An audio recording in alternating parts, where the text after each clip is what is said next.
Baik saudara-saudara, pada saat ini kita kembali dalam mempelajari pelajaran sekolah sahabat yang ke-10 dengan judul Hari-hari Terakhir. Tapi sebelumnya, mari kita tunduk kepala dan kita bersatu dalam doa. Kita berdoa. Tuhan Allah kami yang bertakhta dalam kerajaan kemuliaan surga, pada saat ini kami akan mempelajari firman Tuhan pelajaran sekolah sahabat. Biarlah Roh Kudus boleh menjadi bagian kami apa yang akan kami pelajari tentang hari-hari terakhir dalam pelajaran sekolah sahabat yang ke-10 ini boleh menjadi berkat dalam kehidupan kami, menambah wawasan kerohanian. Kami boleh memahami akan maksud firman Tuhan dalam kehidupan kami, lebih khusus untuk pekan ini, menjadi berkat bagi saudara-saudara kami. Terima kasih Tuhan dalam nama Yesus. Amin.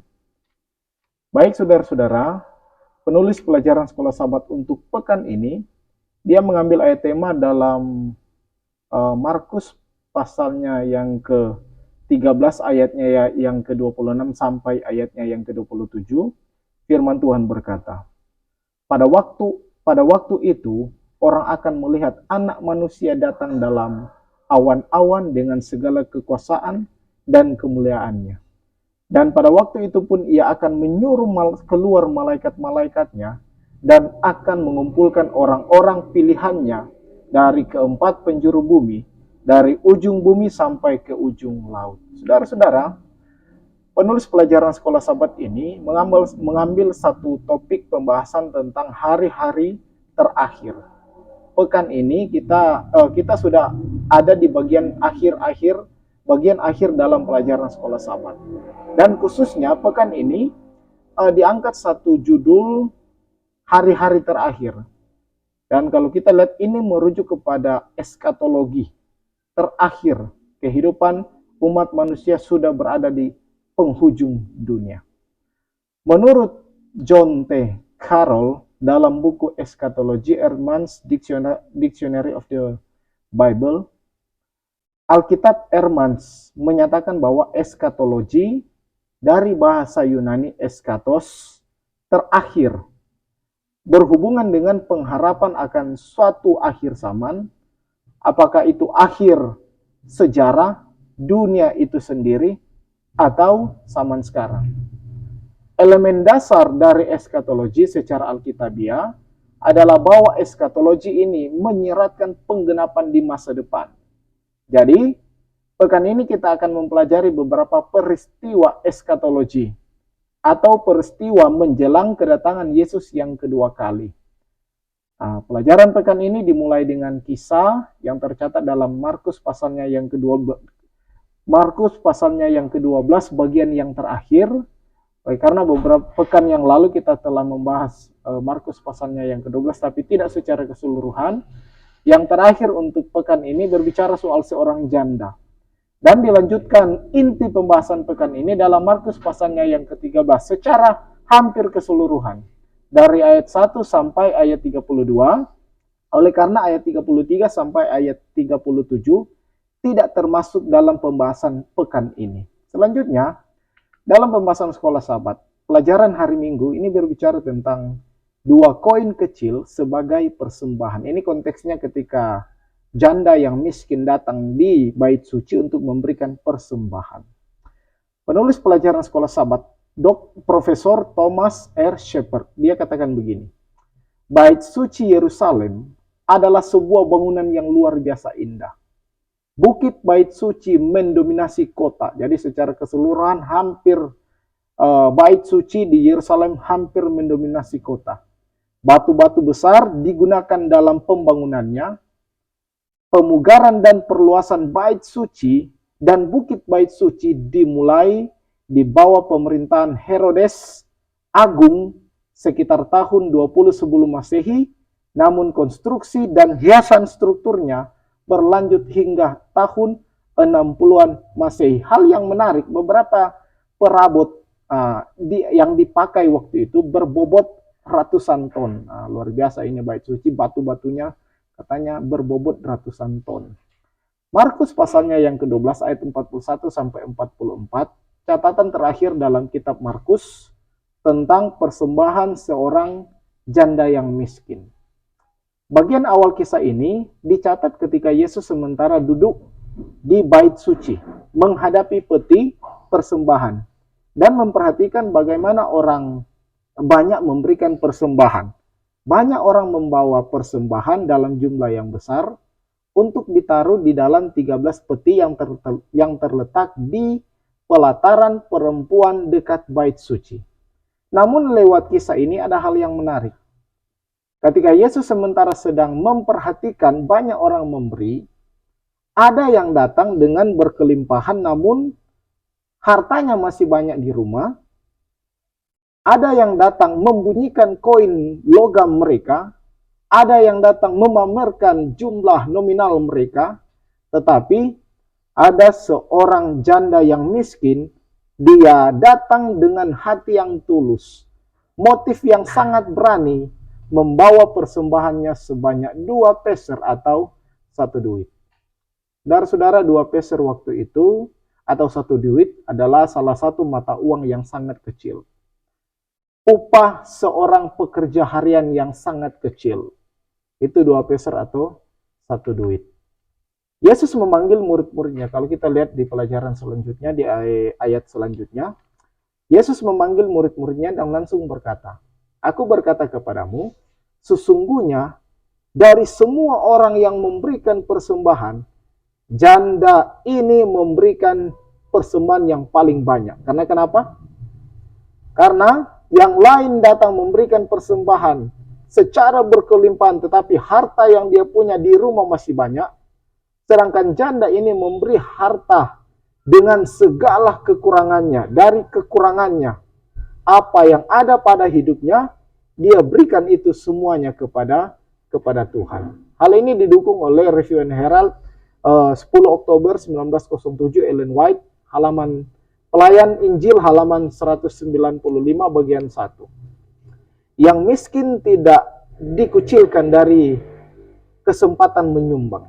Mereka, begitu juga yang kaya, boleh melakukan sebagian dari pekerjaan ini.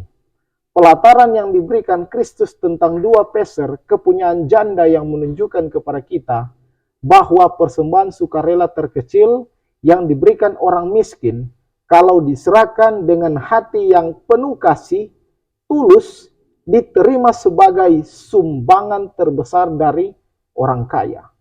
Dalam keseimbangan bait suci, pemberian orang miskin yang diberikan atas kasih akan Kristus itu diperhitungkan bukan sesuai jumlah yang diberikan, tetapi sesuai dengan kasih yang mendorong pengorbanan. Selanjutnya, kalau persembahan perpuluhan kita, saudara-saudara, jumlahnya sangat besar, tetapi kita beri itu dengan hati yang tidak tulus, itu percuma. Belajar dari janda yang miskin ini, dia memberi dengan sedikit, tetapi dengan ketulusan hati. Di buku yang sama, Pelayan Injil, halaman 195, dikatakan begini, Review and Herald, pengorbanan juga diperlukan orang miskin. Sebagian orang yang miskin dalam harta dunia cocok untuk menempatkan kesaksian di pundak orang-orang yang mempunyai harta. Tetapi mereka tidak sadar bahwa mereka juga mempunyai kewajiban. Allah menuntut mereka untuk mengadakan korban atau pengorbanan. Dilanjutkan dalam buku yang sama, mereka tidak boleh membiarkan kemiskinan mereka menghalangi mereka untuk menimbun harta di surga. Saudara-saudara, terkadang kemiskinan atau kurangnya ekonomi kita menjadi alasan untuk tidak memberi persembahan. Terkadang oleh karena alasan kemiskinan, kurangnya ekonomi yang saat ini kita sementara alami, menjadi alasan untuk tidak mau memberikan persembahan atau berkorban kepada Tuhan. Ya, mungkin kita memilih untuk menahan persepuluhan dengan alasan apapun. Oh, kalau saya sudah kasih ke Tuhan sekian jumlahnya, terus apalagi yang ada pada saya? Mau makan apa? Atau tidak mau berkorban untuk Tuhan. Kadang-kadang kita menjadikan kurangnya ekonomi untuk tidak mau memberikan persembahan atau berkorban kepada Tuhan. Bahasa Nado bilang koncudu. Padahal Di buku yang sama Pelayan Injil katakan begini, kalau kita setia, berkat-berkat yang dicapai oleh orang kaya dapat dicapai juga oleh mereka, oleh orang miskin. Selanjutnya, pelajaran sekolah sahabat kita masuk dalam inti. Hari Senin, tidak satu pun batu di atas batu lainnya. Pelajaran sekolah sahabat untuk pekan ini, saudara-saudara, ini berbicara soal menjelang kedatangan Kristus yang kedua kali. Ada banyak tanda-tanda yang akan terjadi ketika Yesus akan datang pada kali yang kedua. Markus pasalnya yang ke-13 ayat 1 sampai 37 berisi tentang khotbah Yesus tentang akhir zaman. Bagian yang pertama dia sampaikan bahwa bait Allah akan diruntuhkan. Yang kedua dia sampaikan adalah penderitaan, permulaan penderitaan. Yang ketiga siksaan-siksaan yang berat dan Mesias-Mesias palsu. Yang berikutnya berbicara soal kedatangan anak manusia. Nasihat supaya untuk berjaga-jaga. Kalau kita lihat dalam kitab Matius dan kitab Lukas, ditambahkan lebih detail, yaitu perumpamaan hamba yang setia dan hamba yang jahat, gadis-gadis yang bijaksana dan gadis-gadis yang bodoh, perumpamaan talenta, dan lain sebagainya. Markus pasalnya yang ke-13 ini berisi tentang khotbah Yesus pada waktu selesai dari bait suci dan dia pergi ke Bukit Zaitun untuk berkhotbah, memulaikan pengajarannya di Bukit Zaitun. Markus pasal 13 ayat 1 sampai ayatnya yang kedua. Ini mari kita lihat. Yesus selesai keluar dari bait suci dan murid-muridnya sementara mengamati bait suci itu dan mengaguminya oleh karena bangunan itu sangat megah, indah bentuknya. Ayat 2, Yesus berkata kepada mereka, kalau lihat gedung-gedung yang hebat ini, tidak satu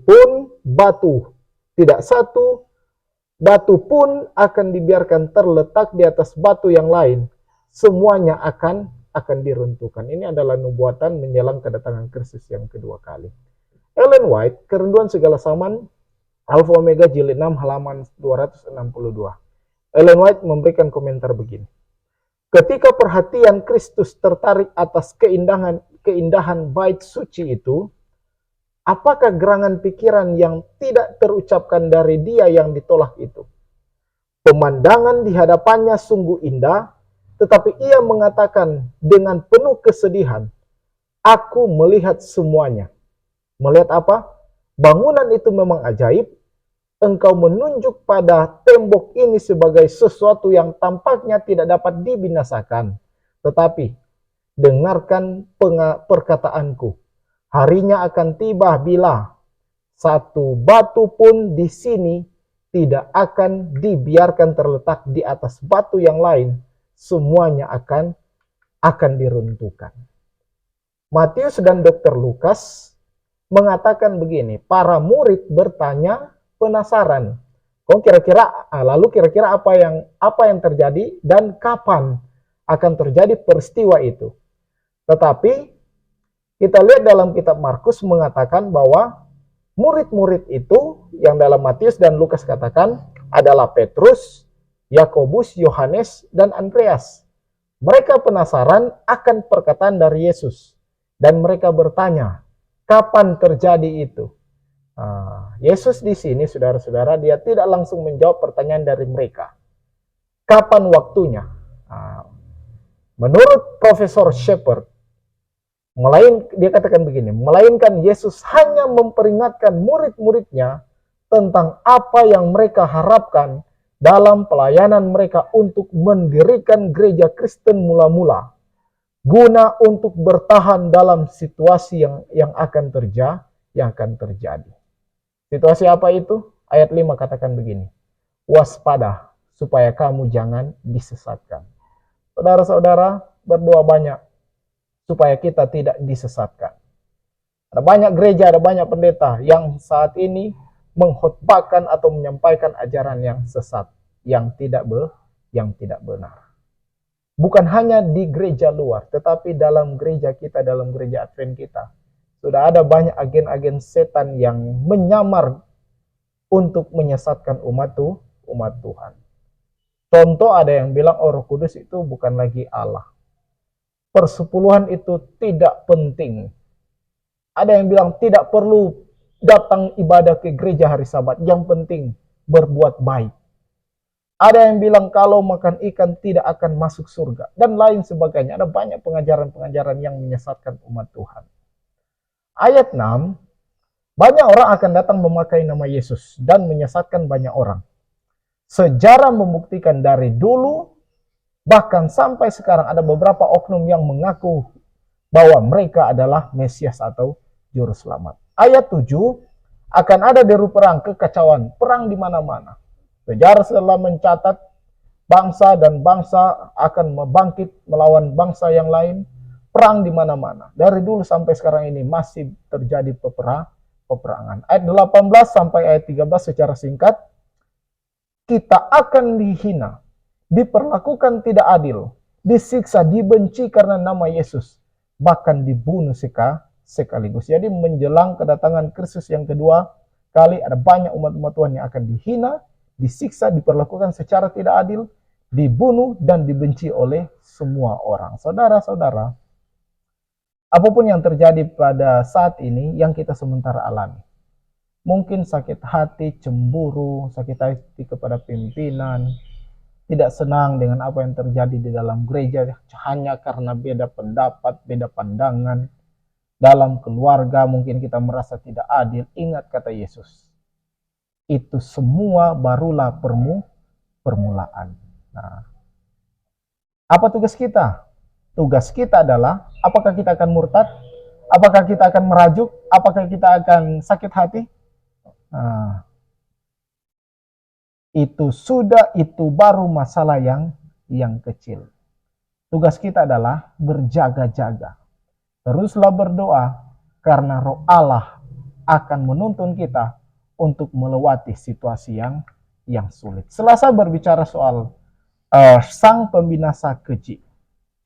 Yesus setelah dia menjelaskan situasi yang akan terjadi kepada Yerusalem, tiba-tiba Yesus langsung masuk dalam pengajaran yang lebih serius, yaitu dalam Markus pasalnya yang ke-13 ayatnya yang ke-14, dia merujuk kepada pembinasa keji. Ellen White berkomentar begini dalam Alfa Omega jilid 6 halaman 265. Dari kebinasaan Yerusalem, Kristus beralih dengan cepat kepada peristiwa yang lebih besar. Mata rantai yang terakhir dalam rantai sejarah dunia ini, kedatangan anak Allah dalam kebesaran dan kemuliaan.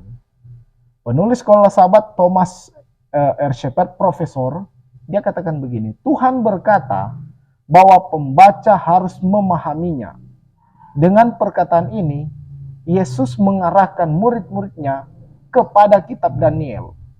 Oleh karena terminologi ini muncul dalam Daniel pasal 9 ayat 27, Daniel 13 ayat 31, Daniel 12 ayatnya yang ke-11, paralel dalam Daniel pasalnya yang ke-8 ayatnya yang ke-13.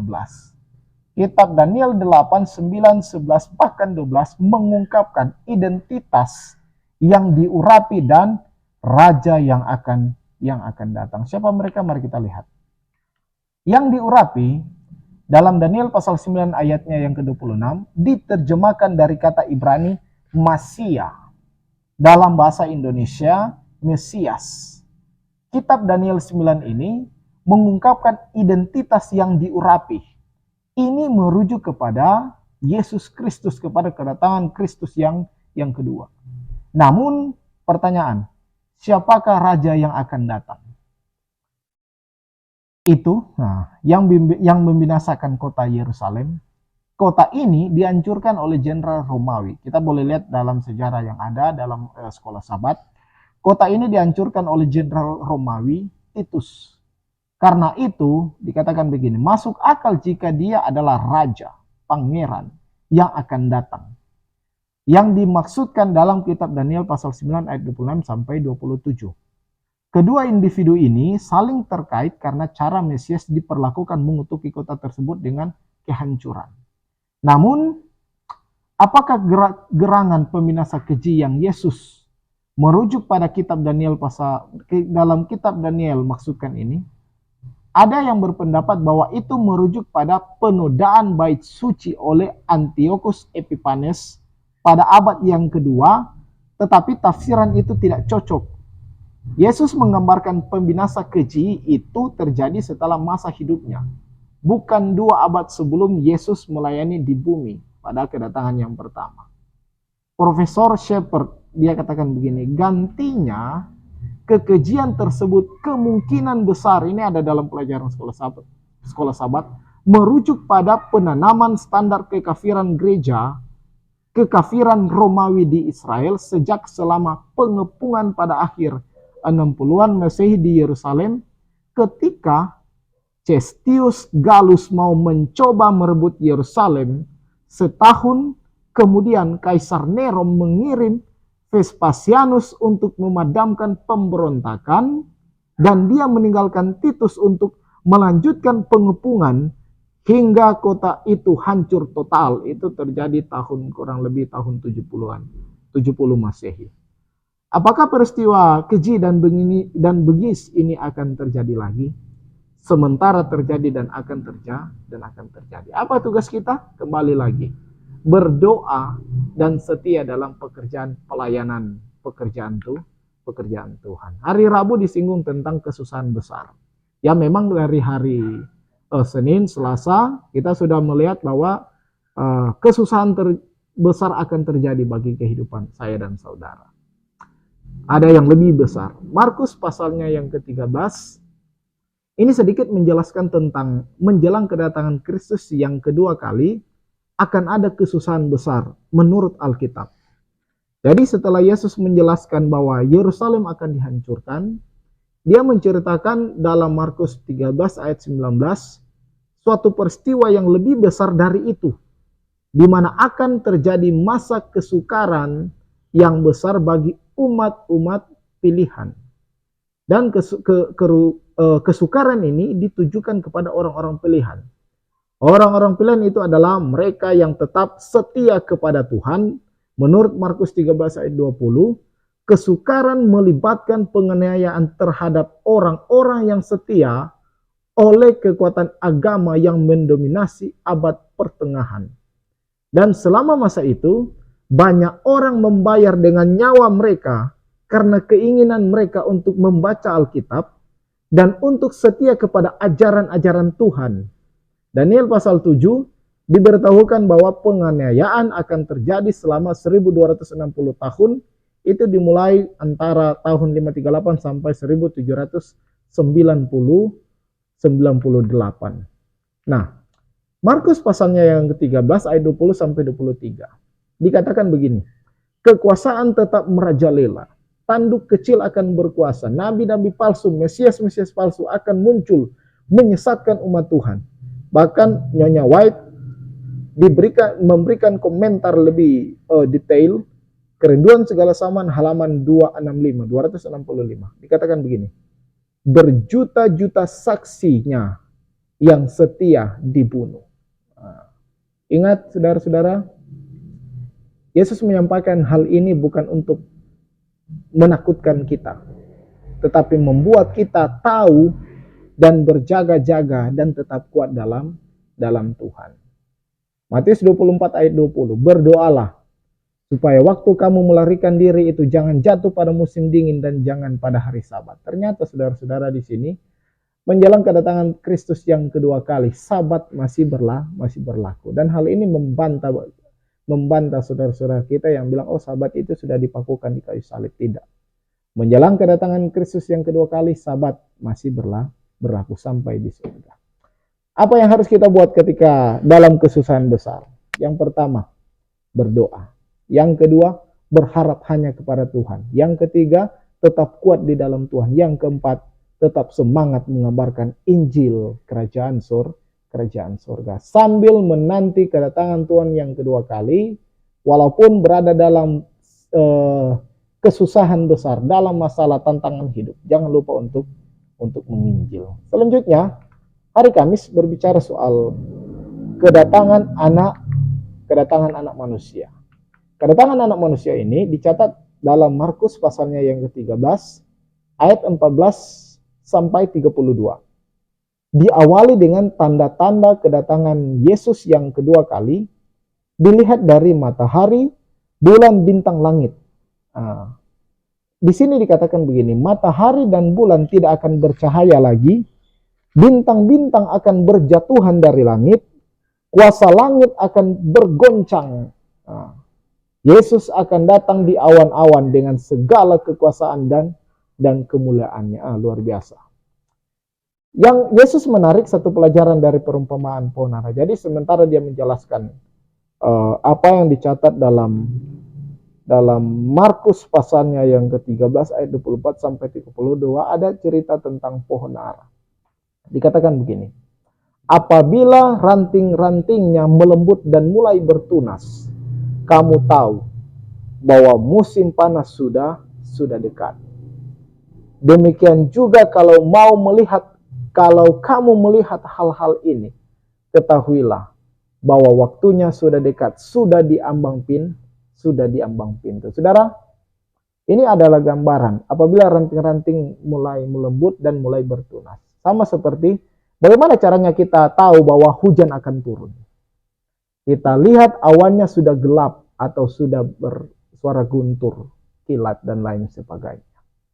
Setelah ada awan yang gelap, pasti hujan akan turun.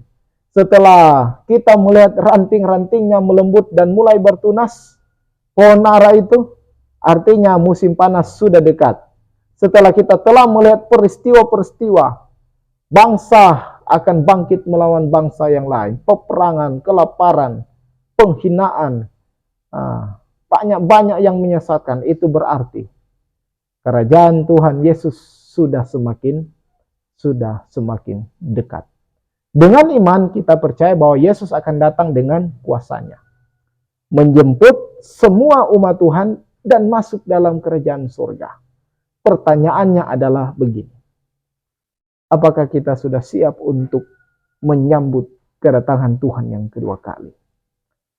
Apakah pasangan kita sudah siap untuk menyambut kedatangan Tuhan yang kedua kali? Apakah anak-anak kita sudah siap? Apakah keluarga kita sudah siap? Apakah saudara-saudari kita sesama di dalam jemaat sudah siap untuk menunggu kedatangan Tuhan yang kedua kali? Siapkan diri Anda untuk kedatangan Tuhan yang kedua kali. Sambil menunggu kedatangan Tuhan, kita juga mempercepat kedatangannya dengan menginjil, menyampaikan kabar baik kepada semua orang. Kesimpulan, karena kita tidak mengetahui saat kedatangan Kristus, kita harus mengerjakan pekerjaan Injil. Hidup bijaksana dan saleh di dunia saat ini, dengan menantikan penggenapan pengharapan kita yang penuh bahagia, dan penyataan kemuliaan Allah yang maha besar dan juru selamat kita, Yesus Kristus. Kita tunduk kepala dan kita berdoa. Tuhan Allah kami yang bertakhta dalam kerajaan surga, bersyukur berterima kasih. Kami telah mempelajari firman Tuhan, pelajaran sekolah Sabat. Dengan pertolongan kuasa Tuhan kami boleh mengerti dan kami boleh aplikasikan dalam kehidupan kami. Kami boleh bagikan itu kepada semua orang dan boleh menjadi berkat dalam kehidupan kami. Terima kasih Tuhan, terima kasih Bapa di surga. Ini doa dan permohonan kami Tuhan, dalam nama Yesus. Amin. Saudara-saudara, jika rangkuman pelajaran sekolah Sabat ini memberkati, saudara boleh like, comment, subscribe, saudara boleh bagikan ini untuk menjadi berkat bagi banyak orang. Terima kasih, Tuhan berkati. Tumere.